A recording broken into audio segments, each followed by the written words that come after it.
Welcome to The Other Side, where we take a ride each week and discuss our guests' personal journey, their hard work, sacrifice, struggles and failures, along with their passion, dedication, and determination.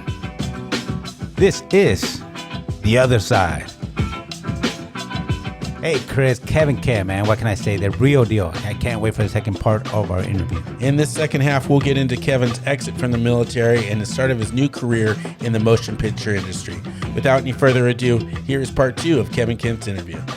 So, very weird. Partway, so going back to talking about my kids and stuff. Mm-hmm. So, my last 2 years in the teams, I was an instructor again at Buds. And I started, actually a little bit prior to that, I started working with this guy named Harry Humphreys, who he's an old Vietnam Navy SEAL. I mean, a legend. This guy. So I don't know if we kind of glanced over like how they number like Buds classes. Mm-hmm. So they're in like the 360s or 380s now, like 300 and something classes now. And my class I graduated class 200 and I got it tattooed on me. And that's like one of those things, like when you know, there's so many fake SEALs. Like I said before, there's only about 15 or probably more than that now that have actually graduated. And you're always, you know, run into the fake Navy SEAL. You're like, oh, what Buds class you in? The guy was like, oh, that was classified. Or you're like, dude, you don't ever. First of all, it's not classified, and or a dude will forget, and you're like, dude, that's like forgetting your fucking name. You know, you're like, that shit doesn't happen. You know. So, anyways, Harry was class 29. Wow. And so this dude is just, and he's a great dude. He's mentored me into the film industry. So Really? yeah. What was how do you? So he started off. So he lived up in L.A. and going back to the book Rogue Warrior, which was about Dick Marcinko, who started SEAL Team 6, and so Jerry Bruckheimer, who's, you know, great producer, produced a whole bunch of really, really great films. His company was developing a script for that, you know, based off of that book for a film, and so they were flying Marcinko out from Virginia to LA for these meetings and stuff like that, and like, hey, we need input for this and input for that, and you know, this was in the Actually, it was when I was first in Buds. So this was in like the, you know, early 90s, mid 90s. And it got to the point where Marcinko was like, dude, I've got a buddy of mine named Harry Humphreys. He lives in Huntington Beach. He knows as much about this shit as I do. He's your guy.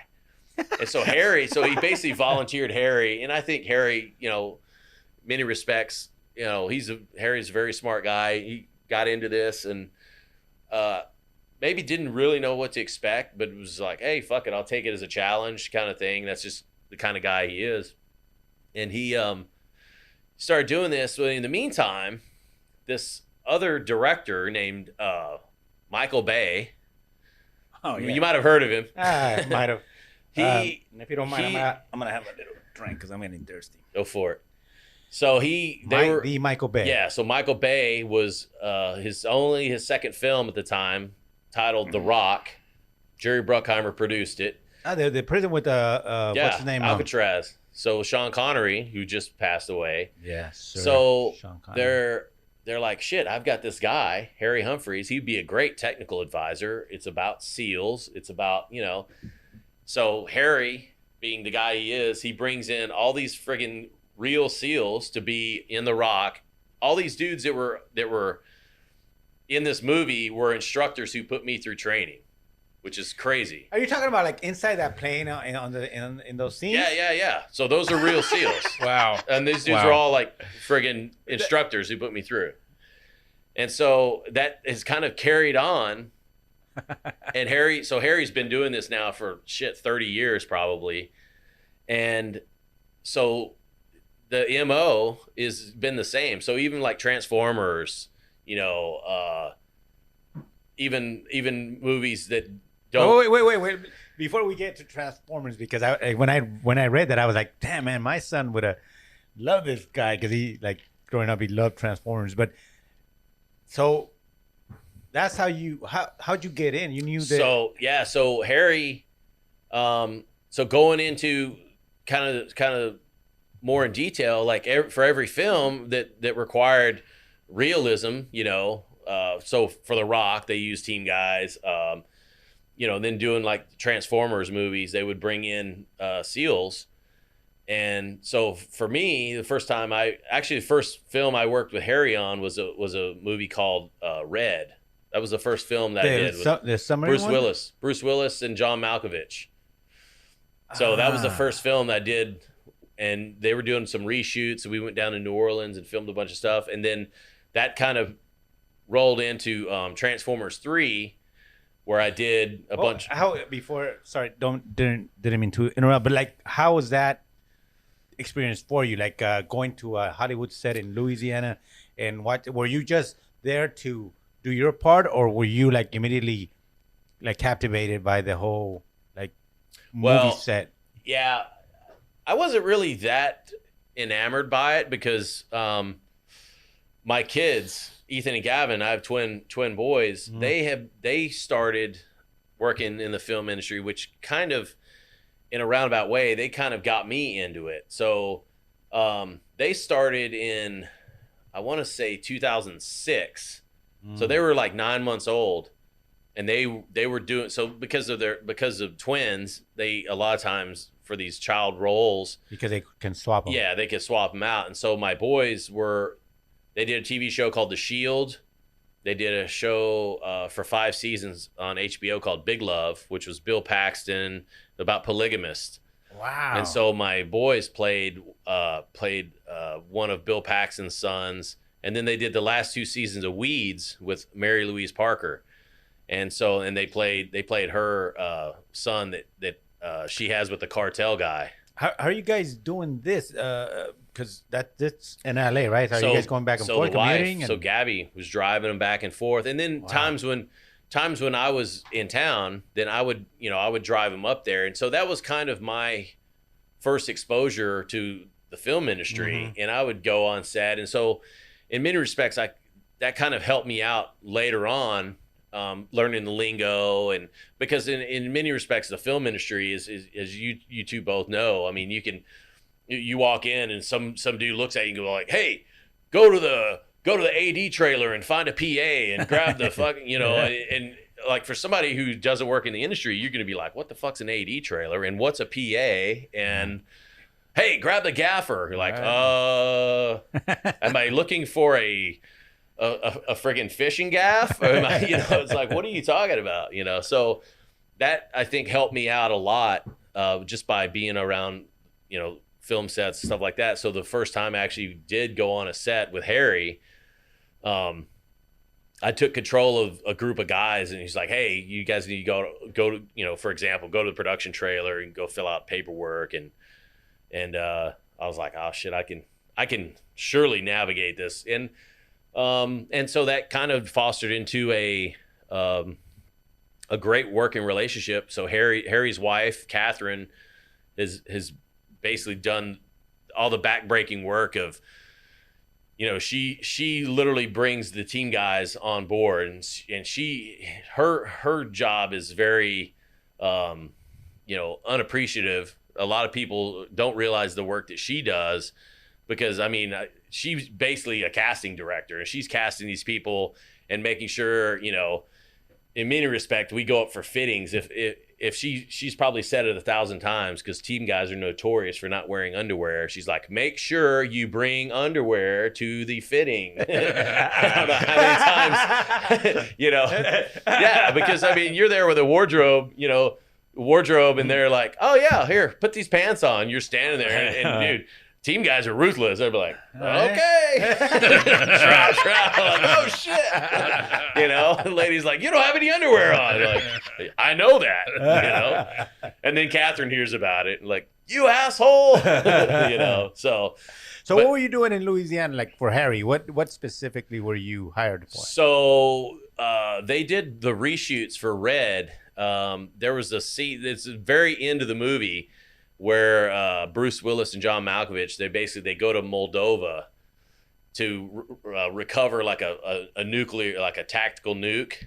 I don't know if you saw the movie or not, but it's I think I did, but it's like they're dressed in drag, and like Bruce is like pushing one of them in a cart, and like Malkovich is like in the cart with this nuke, and he's being chased by a bunch of soldiers. So we were some of the soldiers who were chasing after him, and they have a shit ton of extras that are just to make the crowd look super packed, and then there were probably 20 of us that actually had firing weapons, and we're running. So each group of us, there was probably 20 of us, and then we had like probably another 20 extras that were kind of like our guys, and so we're in charge of wrangling those dudes. And so that was my first real exposure to any kind of film work.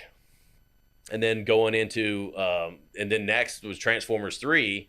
Wow, that's that is, I mean, that's big time. Yeah, and I mean, in many respects, it's crazy because you don't really realize like the how big these productions are until you've been how much money that goes into them. Well, right? Yeah. Right. Until you've been on like a friggin' low budget thing, you're like, holy shit, like, right. What the fuck's my trailer? Why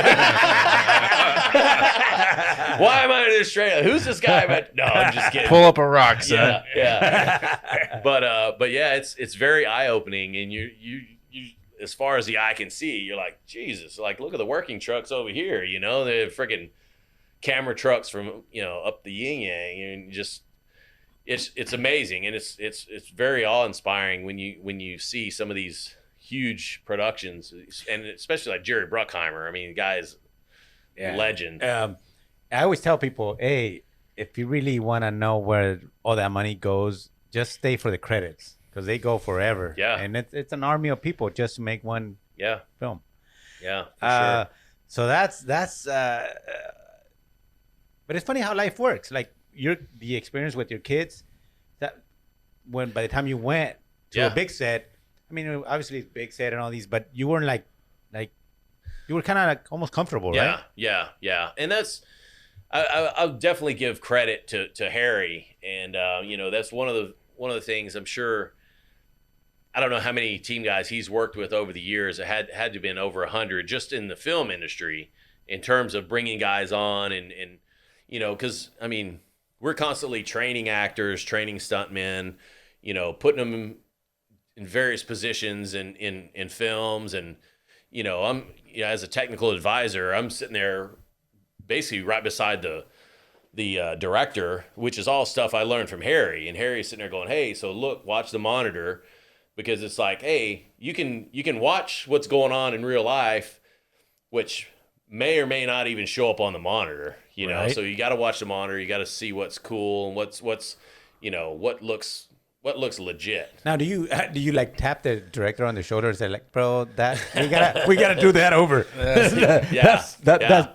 That guy's not holding that gun the right way. Usually during the role, as the action's going on, I'll tap Michael and be like, hey, Michael Bay. No, I'm just kidding. Hey, that's just not gonna fly, bro. No, I mean, for the most part, all kidding aside, it's all really, it's kind of a science, and it's all stuff that Harry's pioneered over the last 30 years. And I've been blessed enough to kind of come in under his wing, and he's kind of like literally given me the crash course in 10 years, what he's learned over 30, and going, hey, look, you got to do this, you got to do A, B, C, and D. And one of his standing orders with team guys is no star fucking, which is kind of crazy because and it sounds interesting, but it's not what it is. It's not what it sounds like. No, I saw your face. You're like, oh, star fucking, huh? Yeah. Huh, interesting. I knew you Navy boys were a little funny. No, but it's, and it goes back to that not being starstruck kind of thing, to where you go on a set and you see a Mark Wahlberg or you see a, you know, whoever. Yeah, just And a it's star, just another movie star. guy, you know. You don't want to be the guy that's like, "Hey, Mark, let's get a selfie," and then your credibility just goes down the toilet. You know, you're like, "Dude, what are you doing? You're You know, not." it's funny you're you here say that to be a because professional, not be. well, like in our world, we talked about this all the time. We like I do mostly sporting events.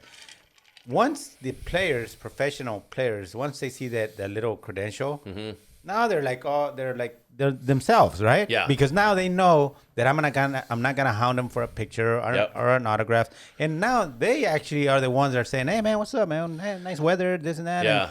And but that is critical. Yeah, you don't want, especially a SEAL. You know, you lose your kind of your coolness if you're like, "Hey, brother." Yeah, yeah, exactly. And it's actually been you know, and Harry's been, you know, the pathfinder with all this and just going, look, just be yourself. He goes, these guys are going to be more impressed that you're a friggin' Navy SEAL. Absolutely. They're going to come to you and go, you know, and just go, look, dude, do your job, be a professional. You're here in a capacity to be a trainer, to be another actor, or to be a stuntman, or do whatever it is you're going to be doing. You don't be the guy that's like acting a fool and like taking pictures on set and like just looking like a total goof. And I guess in many respects, it's like, look, act like you've been there before, you know? Right. So act like you're part of the party, right? Yeah, exactly. So you've had the opportunity to do some military advising on quite a few projects, but you've also had the opportunity to have some roles and some stuff and do some stunt work. Which of those two are more exciting for you? I mean, they're all kind of exciting in their own way. I definitely enjoy the advising part of it, especially like, for example, on Jack Ryan. So both episodes of Jack Ryan, I have been given so much friggin' leeway to kind of by the directors. They're just going, hey, how would you block this scene? You have, you know, for example, we're for like season 2, we're in Colombia and we have to take down like a prisoner of war camp, or not a prisoner of war camp, but it's like basically like a prisoner of war camp, a prison camp. And Denny Gordon, who was a phenomenal director, she directed Joe Dirt, and nice. She's awesome, and she's literally Spade, huh? Yeah, David Spade. Yeah, but she is such a friggin' intelligent director to where she would ask me a lot of these, you know, very cerebral and thought-provoking questions. And that's kind of one of the reasons why I kind of got my shit together and started film school, because she would ask me questions like camera related and directorial, you know, lighting related and stuff that was like, I'm like, shit, man, I don't know. How do I bullshit my way through this one? Yeah, literally, you know, and she'd be like, hey, I want you to set up the scene. I want you to, you know, how would you do this? Wow. And then that is incredible for you to develop that kind of relationship, for them to trust you. At the end of the day, it's their movie, and for sure, you know, for sure. And so that must feel really good. And you know, that to that respect, what your original question, Chris, is I think being able as an advisor, being able to sit and watch a monitor and see a friggin' either a fight scene or just a storyline or entire scene play out, you know, and be like, oh shit, man, that was my choreography. Like I designed that, you know, not to say that, you know, the actors still had to act it. Every other department still had to participate and excel in their role. But you were part of it. Yeah, exactly. I'm not the guy up there puffing out my chest going, oh, I did it, you know, but I was a part of it. And it does make you feel good when you see something that plays out on screen like that. You know, obviously, for shows like Transformers, you know, where I'm playing a military guy and I'm shooting guns, and those are definitely very fun projects. I don't consider myself an actor by any stretch of the imagination. And if you've seen any of the shows I've been in, you could definitely attest to that. You're like, yep, that guy is not an actor. But I will say it's definitely a skill set that's perishable, and I can see for sure like why actors continually want to work, because it is one of those things where like, oh, this guy took a year off and he comes back, you're like, holy shit, that guy is horrible, or something like that. But I think it's definitely something that can make you relate more as a director. Absolutely. I was just going to touch on that. Yeah. It's good even if you don't think you're the best at it, but it's good to do it.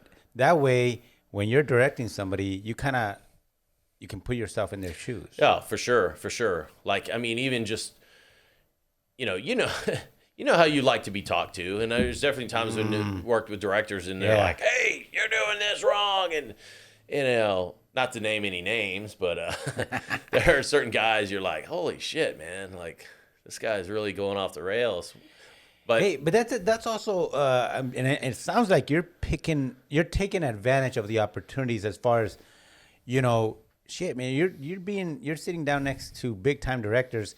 Might as well pick their brains, right? No, for sure. Or observe at the very least and pay attention to what they're doing. Yeah. I mean, it's one of the things I kind of wish I would have. I kind of wish I would have realized the great position that I was put in, and kind of not necessarily took notes or anything, but kind of picked the brain a little bit more, especially some of your phenomenal DPs, director of photography guys that are on set with, and even camera operators. I mean, even gaffers. I mean, guys who do this shit in and out day after day that literally can look at a friggin' set and go, nope, need more light here, need this, and nope, this needs to be 5,600 here. We need 74 here. You're just like, what the fuck's he talking about? You're like, wait, But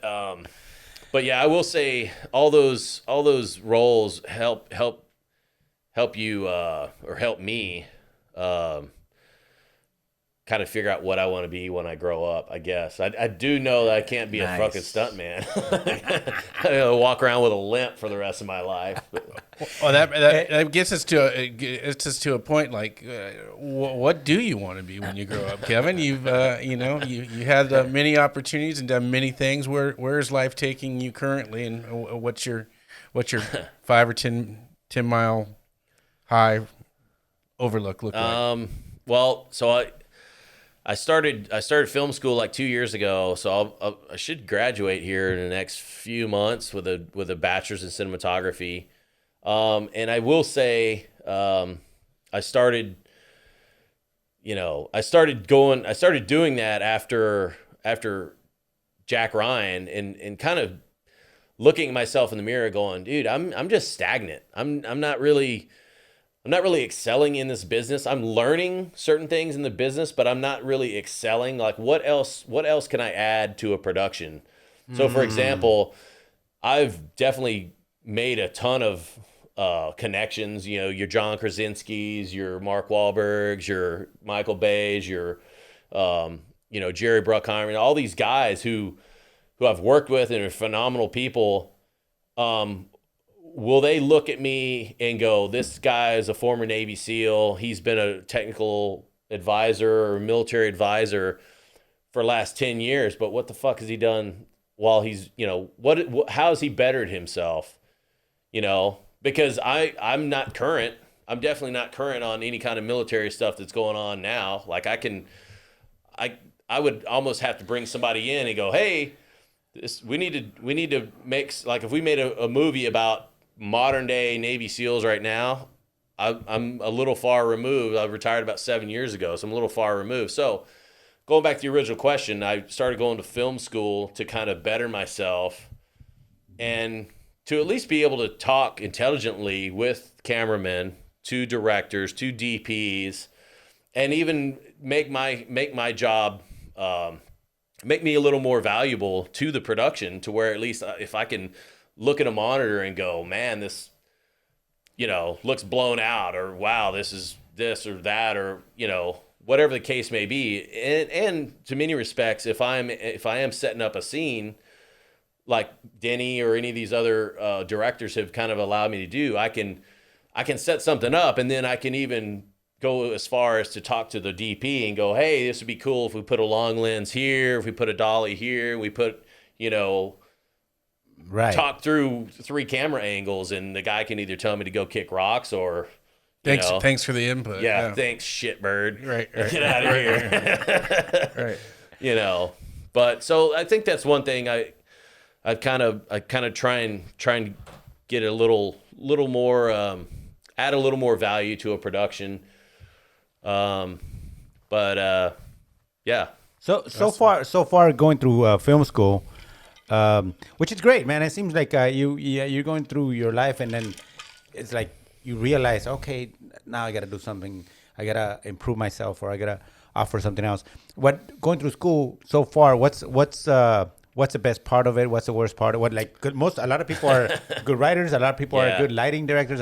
But you know what I mean? No, I hear you. And I definitely, that's a really good question. It's so, and I know, like we were talking earlier about, like I'm going through a course right now in post-production, and that's definitely something. It's going to make or break your film. I mean, you can have the best footage in the world, and if it color graded like shit, and if it's not done properly, your production value goes down a lot. I don't know that I would want to do something I mean, editing is very, any kind of technical stuff with the computer I don't know that that's my forte, because I kind of lose patience with that, like, really quick. But I will say, in this course has got me out of my comfort zone enough, especially with things like writing.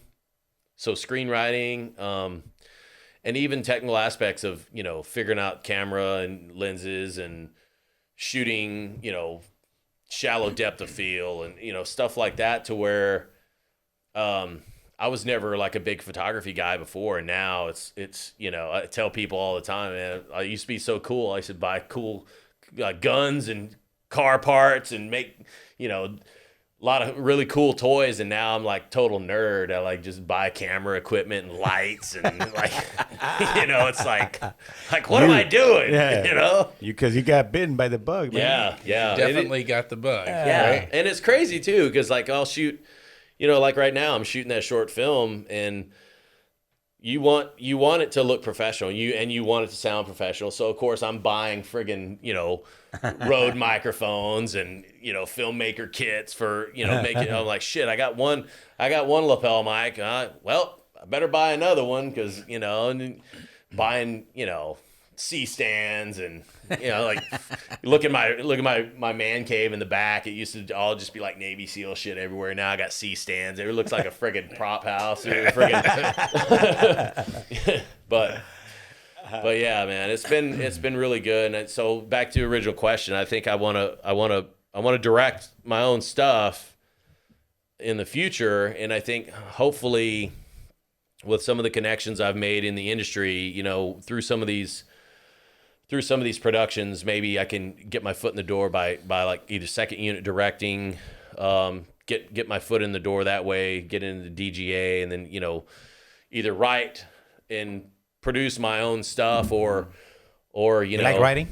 I do. It's kind of difficult, the process. Like even just writing this short film that I'm shooting right now, it started off, I'm like, well, we're in the middle of a pandemic, and so the whole story starts off like, well, okay, we're in a pandemic, and then you start playing off of different things, and I mean the storyline goes from, okay, I'm filming in the Arctic because of the pattern of the moon and all these different things, and then it comes full circle, and then pretty soon I'm filming a movie about a fucking werewolf. I'm like, what?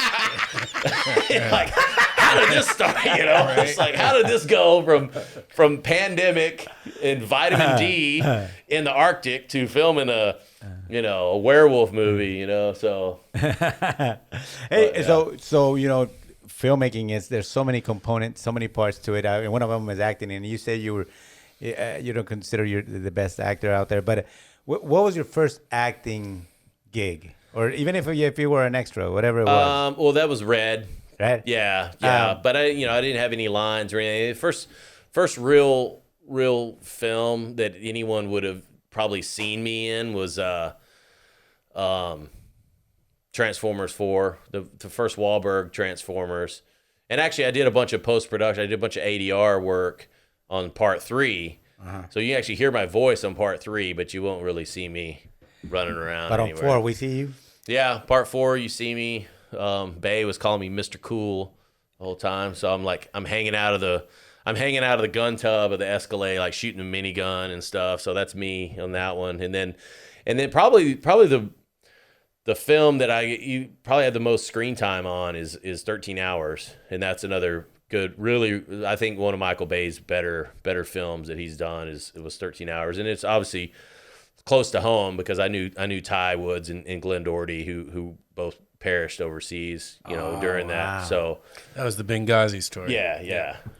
So, and Wow, that was actually a very, very great project to work on. So Yeah. Now, during these acting, especially the ones where you have lines, at any point did you remember that high school drama class and you say, "Hey, look at me now"?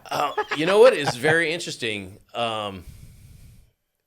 sort of, but it is very. I did have some flashbacks too, and I'm trying to remember. Mrs. Wilson was her name, and she was our teacher, and but I do remember improv and stuff. Like we'd sit up there and we were sitting there going through improv stuff, and I do remember her saying, because I mean, actors are the most self-conscious individuals you're ever going to deal with, and you constantly have to foster that relationship. You're like, oh man, that was great, good job, that was super. But can we do it again? God damn, that fucking sucked.